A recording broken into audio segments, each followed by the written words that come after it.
last semester, graduated in May, can't teach because I'm not a student, sad, and now I'm here.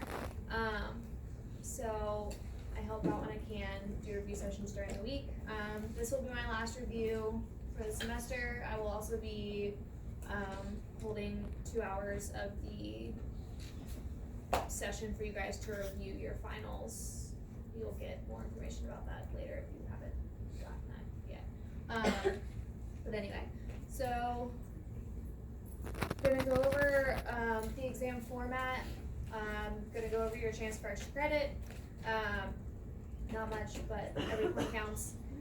Some study tips, and then a little bit of information from each lab that I think is important for you guys to know.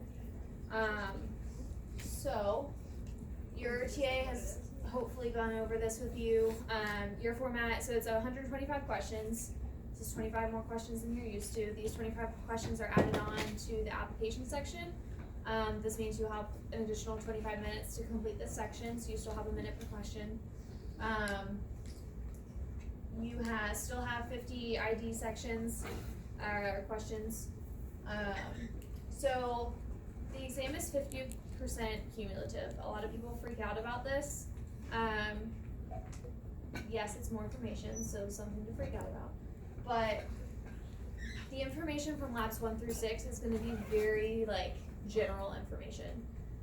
Granted, everything in this course sounds very specific, so that's kind of an odd thing to say. But just to put this into context for you guys, if 50% of your ID section is labs 1 through 6, that means there's 25 questions on labs 1 through 6, which means there's only about 4 ID questions per lab. That's very few questions for the amount of material that is in each lab. So as you can imagine, it's going to be very general information. They're not going to ask you about that random word on page 6 that you thought you never heard of and skipped over when you were reading your lab manual. The way this breaks down, and obviously the 25 questions for labs 7 and 8 will be just as specific as they have been on previous labs. But people typically do better with that material, either because they're familiar with it or you're going over similar things at the same time in lecture. Not quite sure, but that works out in your favor. So 50% of your 75 application questions breaks up into about 36 questions for labs 1 through 6, which is about 6 questions per lab. Again, not a lot of questions based on, compared to the 50 questions you had previously on 3 labs. So keep that in mind. You've gotten information about this also. This is your chance for extra credit. It's 1 point on your, 1 bonus point on your exam. It's a post-course survey. They're using this to help improve teaching methods through this course. I'm pretty sure it takes you about 30 minutes to do, which kind of sucks, but at the same time, if you use this as a study tool, this is a good way to use it, and then you don't feel like you're kind of wasting your time. And then it ends up giving us better data. So take this seriously. Use it as a study tool, use it as a form of a practice exam, and then at the end of it, you get a bonus point. So strongly encourage everyone to do that. Some study tips. I got these, some of these are my own, some of these I got from some random study guide somewhere on Sky. So write out all your pathways. Any pathway that you see in your lab manuals, just write it out. There's going to be a lot of questions based off of either a pathway where you're going to have to list out parts of it, or just knowing a pathway is going to help you understand the different parts of it. So if they ask you a specific question about a specific point in a pathway, you're already familiar with it because you're just familiar with the whole pathway. So big focus on that with this exam. When you are IDing structures on models or in a picture, explain to yourself what that structure is. What is the significance of this structure? Don't just be like, okay, I found it, that's a solitary scale. Got it. Well, what is the solitary scale? What does it do? What does it do anything? But it houses your pituitary gland. So understanding it in that concept may even get you an answer on the application section for your final, because some of the questions will be that specific. So it's kind of a 2-for-1 when you're studying for IDs, and then it kind of gives you some extra context. Another suggestion, picking two structures and describing how they're related to one another. So if one structure is more lateral than another, or one structure is more deep to another, so how the soleus is more deep than the gastrocnemius. So this is more so you may have a question like this. This is just an additional tip to understand muscles in relation to another, or other structures in relation to one another. You can pick a region of the body and figure out how many structures you can name. Personally, this doesn't always do well for me because I'm like, well, I need like a list and a set number to identify, and I can't really just like think like that, but if that helps you, that's great. You can review muscles and bones using your own body. This is the one free resource you have while you take your exam, so if something on your body helps you remember something, then great, you can use that your day of your test. Group muscles and bones by function. I'll go over this a little bit more later in respect, just to help you understand action and location. For example, the adductors of the femur. And I'll go over that when we're going over muscles. A few more tips. Labeling lab manual illustrations and photographs of models can be extremely helpful. This is what helped me the most when I took this course. Have any of you been able to find blank lab manuals on Sakai? Okay, because I couldn't, and I know some people have, and I could have sworn they're on there. If you want these and you can't find them, just let me know and I can email them to you. Just come up to me after this and I'll email them to you because I just downloaded them from a different Sakai course. Yeah. There's a, under the resources tab in Sakai, I can't remember. It's Anatomy Atlas, and you can go through and like remove the labels. And it has most of the. Okay. So it's not like it's a separate link like it has. Okay. No, it's Previous it was a separate link and I was looking for it and I couldn't find it. It was driving me crazy. Well, it takes you to a separate link. Okay. It's like from So that is very helpful. If you don't like labeling the pictures in the lab manual because it looks nothing like the models that you're using in the course and that just doesn't help you, then you can even print off the pictures of the models and write on directly on those, so then it's easier to compare between when you're taking the exam. If you don't want to print off that many pictures, which I don't blame you, if you have a tablet or some sort of program on your computer, we can just write it out. That's the way that best helped me, at least for the ID section. Complete Anatomy is an excellent study tool. This, I mean, it may not help you for anything specific, like question-wise, but just having a general idea of how everything relates to one another, especially with the muscles and the bones. This is a new resource. I think it's great. I wish I had this when I took this class. I know being graded on it isn't fun, but it's a good tool. And then lastly, if you like lists, so if you feel like you read through the lab manual and you skip over things and you're like, oh, like if I had studied this, I would have gotten that question right. Go through your lab manual and just make a list in Excel of like every structure that you can find, and then you kind of have like a master list set, and then you can use that to label or ID, look at models or label manual pictures or whatever, just so you know you have a comprehensive list of everything you're going through. So, just a few tips if you needed some help. So I'm going to go through each lab in particular. This is, with any review, anything, this is not a comprehensive list of what will be on your exam, so I'm going to pick out some major things that I've seen featured on exams in the past. I have not looked at the exam for this semester, mainly because I don't have access to it, but this is as close as I can get. So again, keep in mind 4 questions for IDs, 6 questions for applications, so big picture concepts. For lab 1, the spinal cord segments, the model of the spinal cord with the yellow nerves flaring off the side. Know that model like the back of your hand. That'll be a big focus.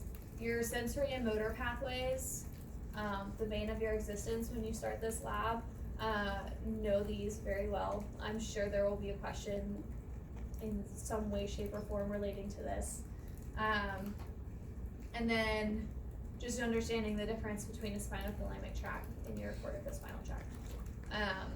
I have seen questions as basic as, what is the pathway called that goes from your brain to your body, to, you know, listing out a neuronal pathway.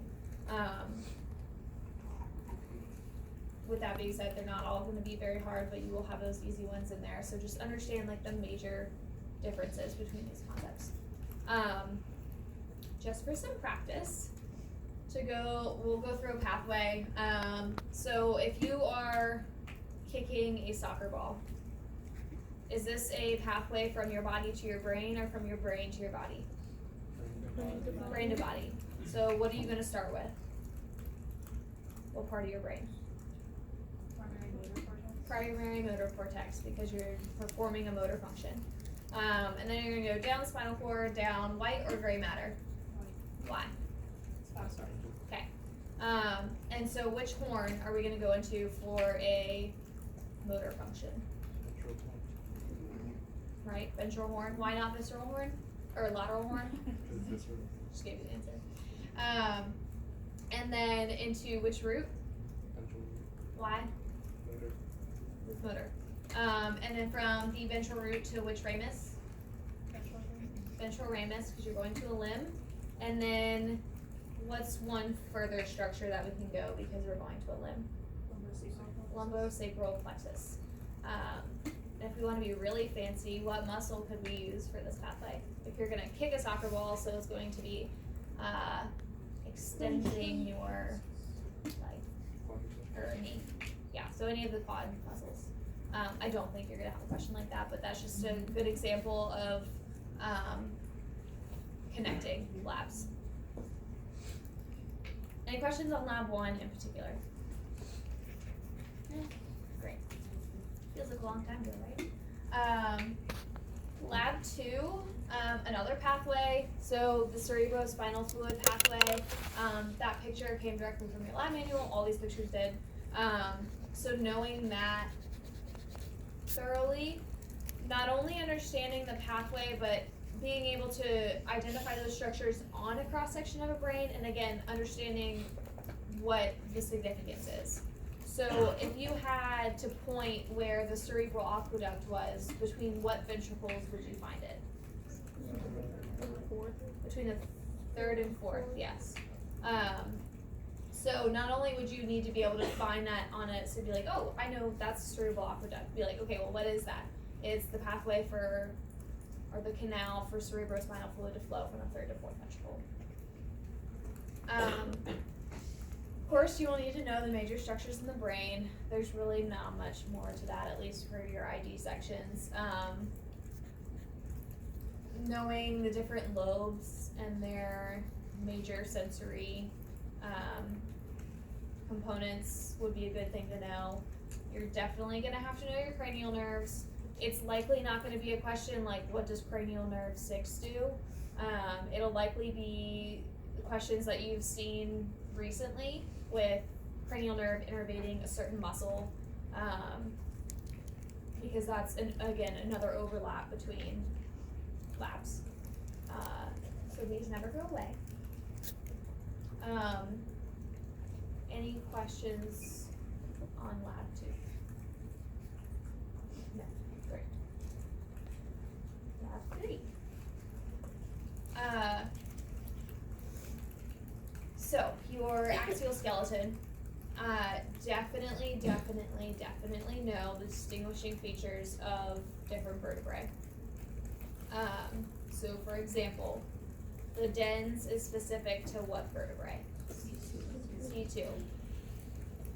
This is likely going to be the level of questions on your final. Granted, there will be harder ones, but just to give you guys an idea and a little more confidence.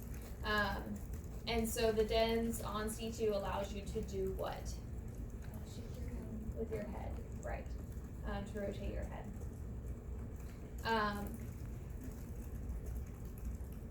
for an example, so major structures and their significance, so, if they're asking which nerve innervates a specific hole, I don't know if they'll go this specific, but it is a form of overlap, so I wouldn't be surprised. So for your external acoustic meatus, what cranial nerve innervates that? Hmm? Yes, so your acoustic or vestibular cochlear. So just an example again of overlap. I would know the major sutures of the skull. I've seen questions on that in the past just from memory. And then the ribs, I would know the number of ribs. I would know the distinguishing features between the different types of ribs.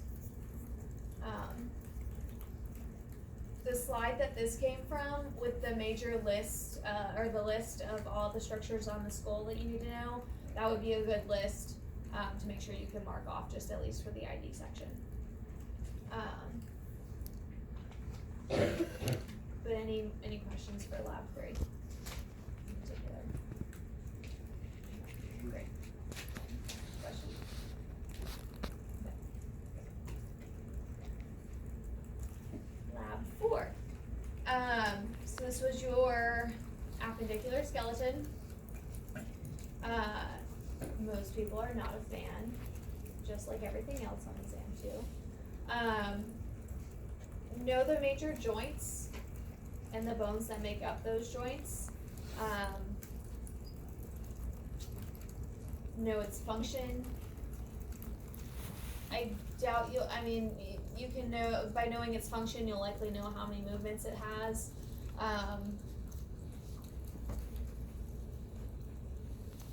There's the movements of the scapula, the upper limb, the lower limb, and the ankle, and then the major structures of the long bones. So really this lab, there's really nothing in particular. I would maybe go through this lab. You can even make flashcards with all the different joints. This came directly from your manual, but I like the way this is oriented, having like the name of the joint, major bones involved, the movements, and that's likely all you'll need to know. You'll need to know this information more in context with, or in relation to your muscles, just because you'll need to know the different functions.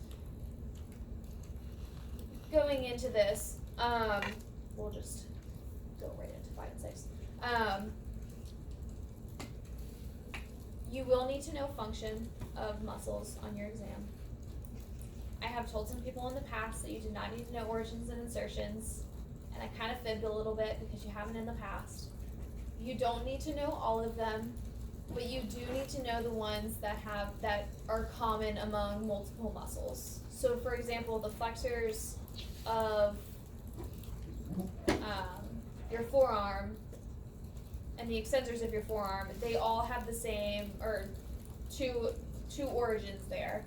So that would be a good example of a question where they could ask you origin insertion, because it's technically a major concept, because multiple muscles originate at a single spot. So the best way I recommend studying this, in this table, if there's a spot where you see the same word over and over again, for example, here and here, this would be a good spot for them to take a question from. So for example, they can ask you about, a general question about the adductors of the hip, because this group of muscles has the same function and most of them have the same origin and insertion. So this would be a good example of something to know. They're not gonna ask you about, a random, well, this isn't the best page because something personally. But in general, I would look at the action, see if it has a similar action with another muscle or multiple other muscles, and I would focus on those.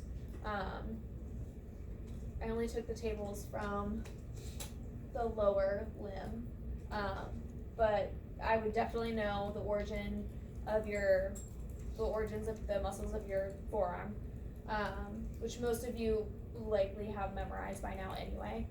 And then this is again just the same table from your lower limb muscle lab. The group of muscles, so your quadriceps and your hamstrings have similar functions. So these would be groups of muscles to know. And then like the muscles in your calf.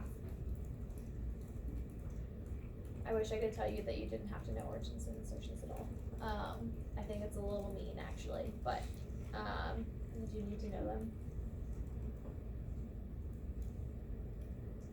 I'm not going to go anything super specific about these because it's mostly IDs and then origins and insertions and function. But does anybody have any specific questions about muscles?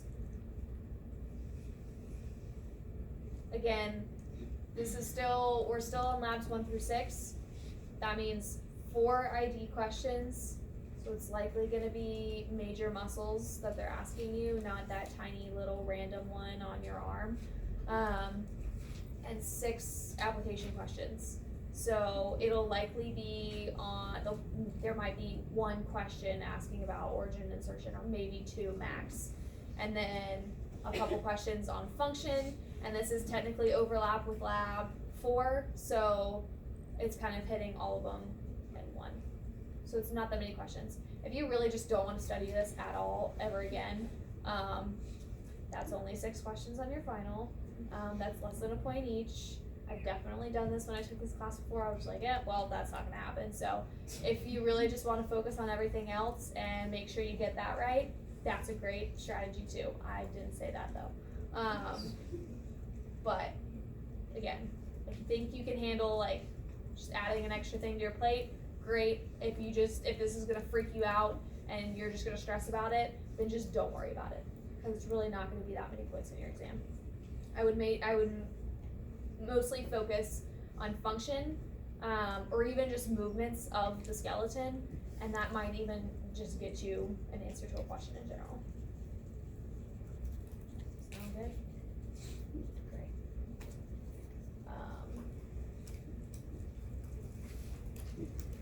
Lab 7 and 8 will be just as, so the questions for these will be just as specific as they have been in the past.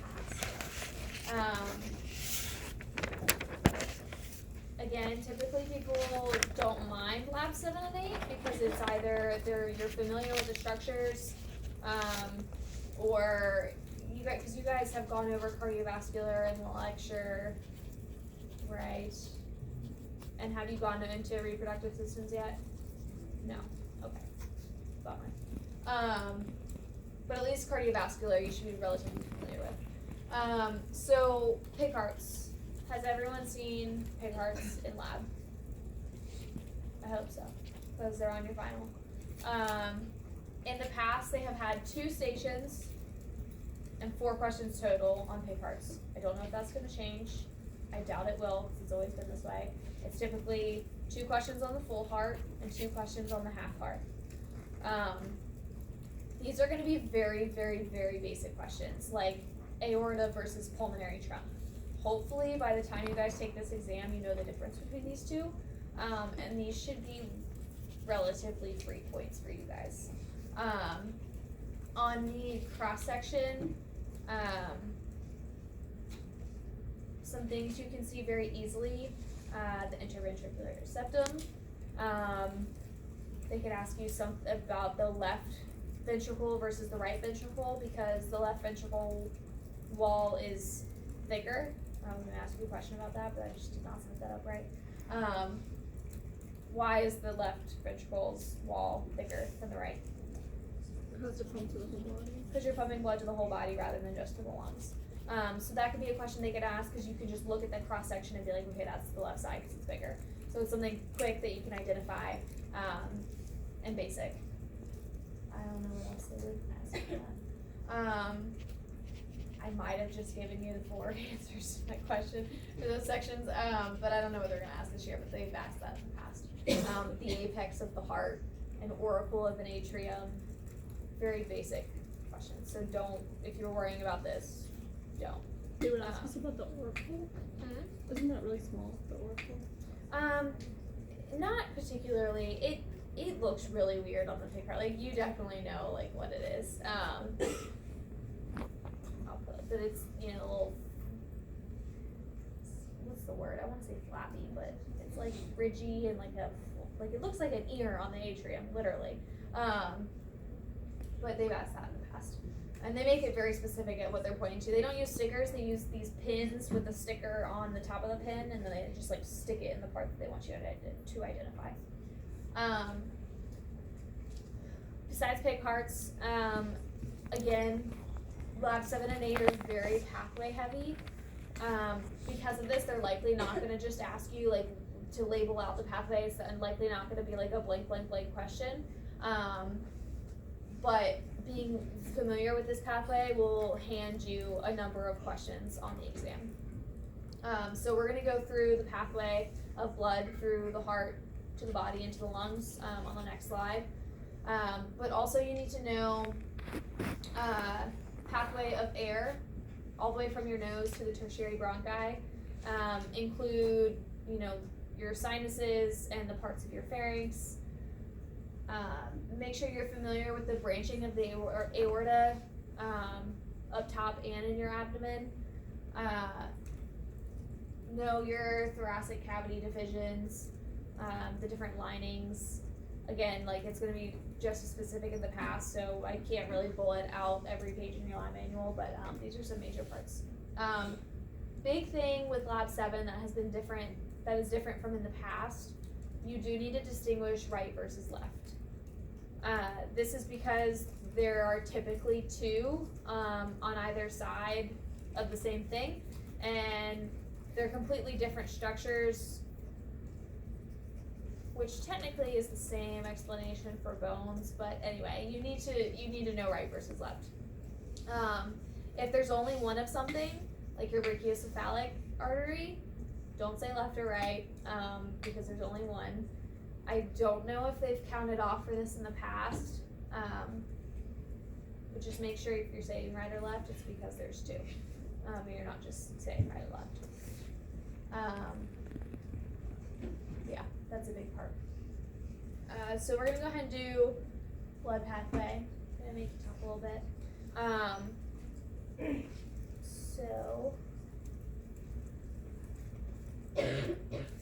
We're gonna start with blood coming from the body. So what vessel do we go into from the body? I'm assuming everyone just said vena cava. Superior, inferior vena cava. Into what chamber? Right atrium. Good. And we're gonna pass through which valve? Which is also right AV valve. They'll take either on the exam. I'm pretty sure they have in the past at least, because there's only one of both of those. So right AV valve, tricuspid. Has everyone heard the mnemonic lab rat? Yes. Great mnemonic. If you haven't, lab rat. So this is to distinguish bicuspid versus tricuspid. So left AV bicuspid, right AV tricuspid. I love this mnemonic. It's probably the only thing I ever remember. Except for cranial nerve mnemonic. That's a good one too. So, and then we're going to go from the right AV valve to which chamber? Right ventricle. And then, so from the right ventricle, where is blood going to go to? Not the vessel, but the organ in the body. To the lungs to get oxygenated. So your deoxygenated blood is going to go through what valve? Pulmonary semilunar valve. Into, oh, I forgot to cover that one. Pulmonary trunk.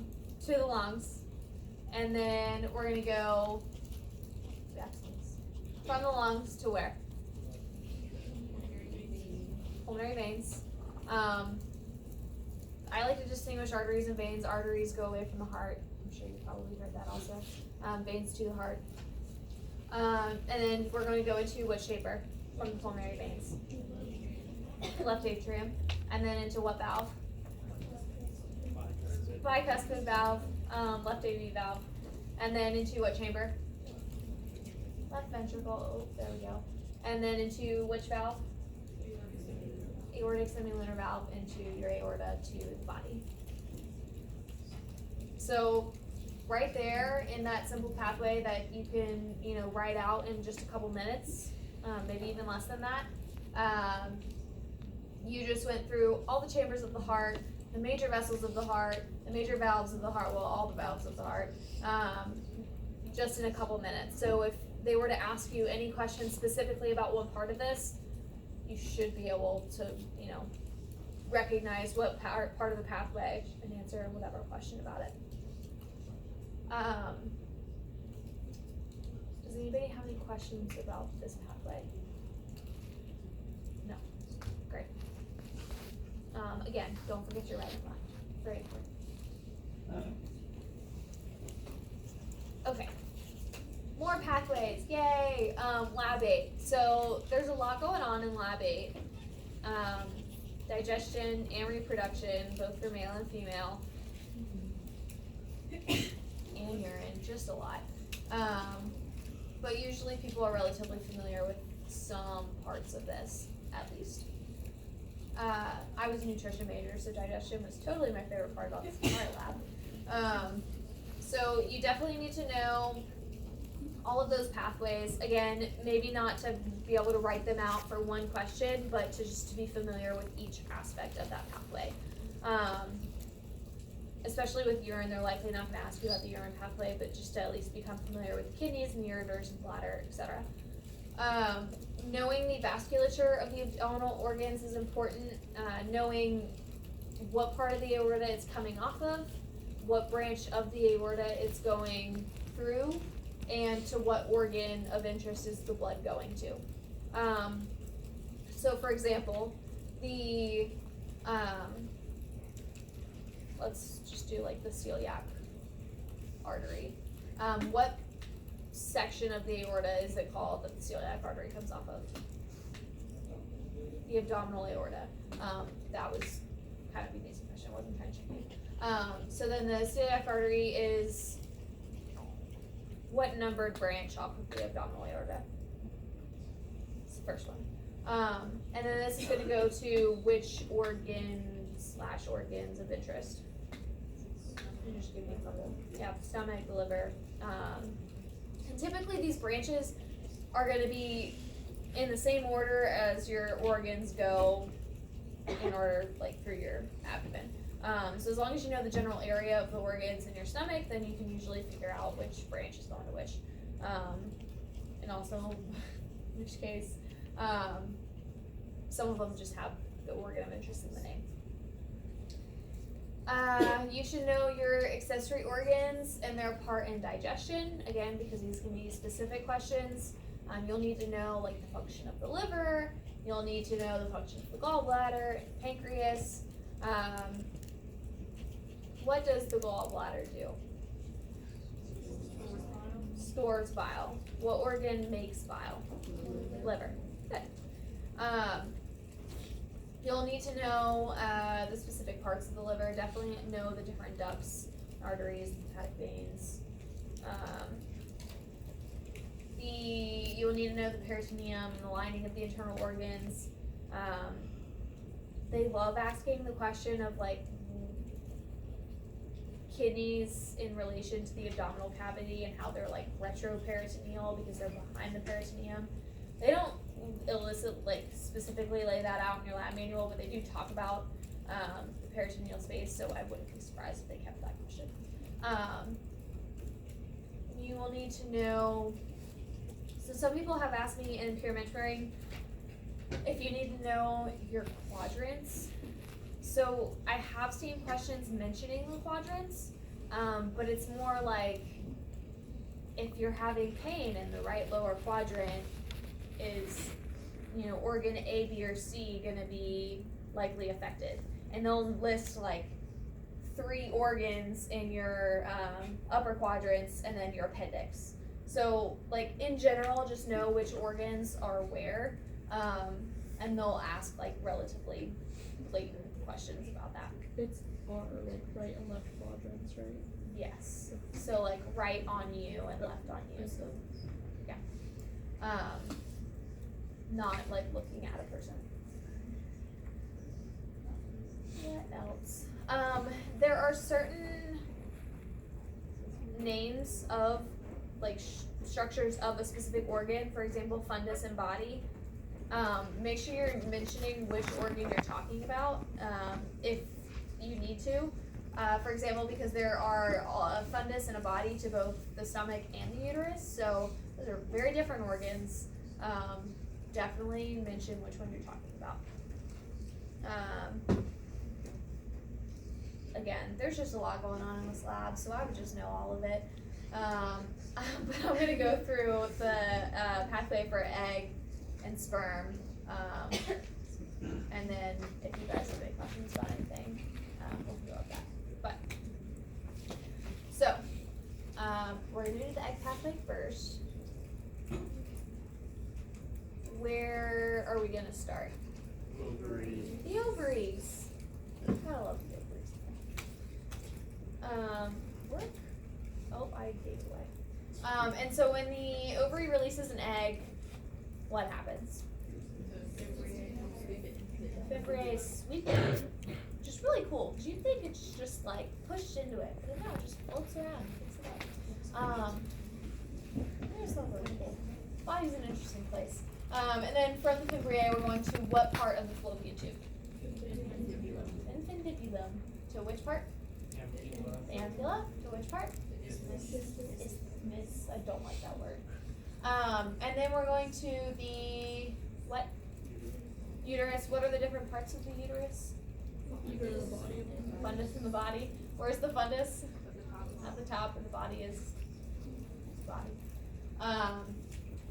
And then to which structure? Internal os. Right, the cervix, and then you have the internal os and the external os.